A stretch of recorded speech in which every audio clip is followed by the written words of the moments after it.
I think Blueprint's important for our market for one word really, it's sustainability. I think in terms of our ability to service our customers in the way that they want to be serviced in the future. You know, anyone can see that the world is changing, our customer needs are changing, the risks that they face are changing, and the way they buy insurance and want to deal with their insurers is changing. And I think if we don't recognise that and give ourselves the capability to meet those needs in the future, well, I wonder whether we'll have a sustainable future, quite frankly.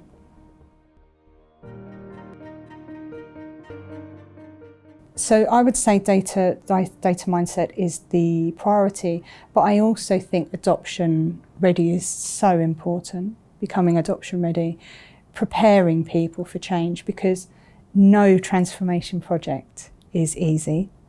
And I think there has to be an acceptance that there will be cost, there will be disruption, and obviously you can take steps to mitigate that, but you have to be ready to embrace a certain portion of that and be ready to mitigate it as time goes on. So I think that that's crucial as well, to prepare people in the organisation for change.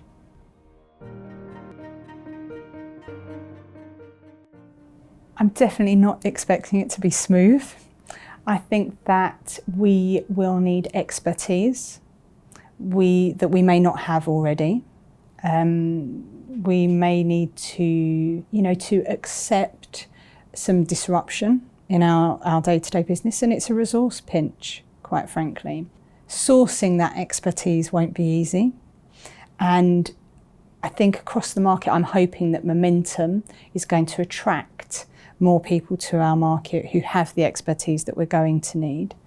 And this is an iterative process. I think we're starting off with baby steps really in terms of where we're trying to get to. So if we get the core right, which is what we're dealing with now, we can build on that going forward. I think that's why it's so important that we deliver Blueprint, because what it actually is the core of what we're trying to do going forward. It's not it. It just gives us a base from which to springboard into anything else we want to do. And that's why I think it's so important, that choice in how we operate going forward. We won't have that choice. We'll deny ourselves that choice if we don't get this core right in terms of what we're doing. So I hope that, the brightest brains out there see what we're trying to do, see what we're trying to achieve, respect us for it, are interested in it, and want to come and help us deliver it. So I understand where they're coming from. I was exactly the same. But I think we're at a point now where we have to ask ourselves, if not now, then when?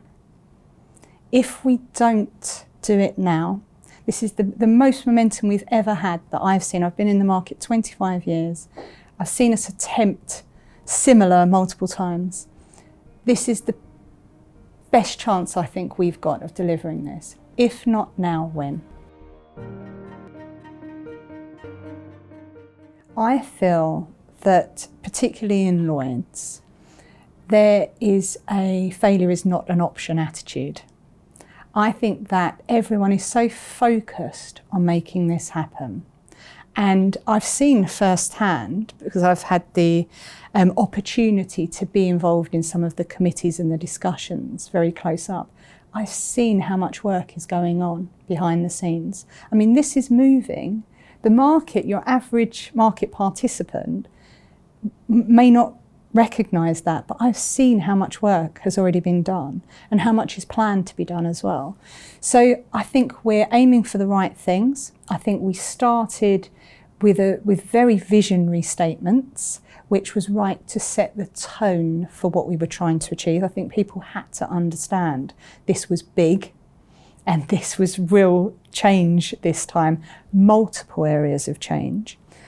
But I think it's really sensible that what's happened recently. I think that the difference is there is a collaboration between Lloyd's and the market.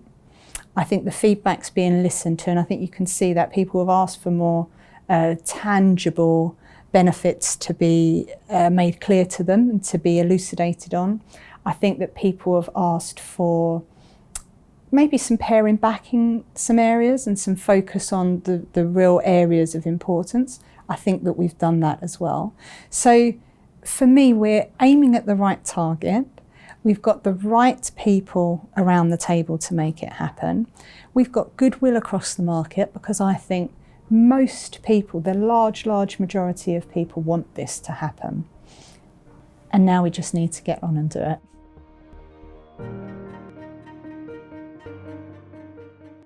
As the marketplace, we write such a broad church in terms of classes of business lines. We reach so many different customers. And, you know, throughout my career, I've dealt with Mr. or Mrs. Smith who, you know, live in Sevenoaks somewhere and have had a flood in their house, to, you know, the biggest companies on the planet, actually. And their needs and requirements are different. We can't have one size fits all. You know, the brokers need to know that they can come to Lloyd's and place any risk they want. Any risk can come here. Why should we only have a portion of it? We've got depth and breadth of experience that's unrivaled, in my opinion, in the world. That's what Lloyd's is. It's unique. It's a subscription marketplace that is completely unique. Nowhere else has managed to do it. So we have an inherent value that we need to enhance, we need to retain, because it could quite easily become that brokers just say, well, Lloyd's is only good for that portion of the risk that's out there. Well, why should that be? And it's not only about Lloyd's, it's the knock-on effect to the London market. It's the fact that, you know, Lloyd's is such a big player in a bigger market. So if people feel that about Lloyd's, well, then is the next step, if brokers stop bringing it to Lloyd's, is the next step, well, why bring it to London? And if Lloyd's don't get the momentum going, well, then maybe the company market doesn't. Maybe the London brokers don't. We're so in this together. So for me, I think ultimately we have to put the customer at the heart of everything we do, and everything else flows from that.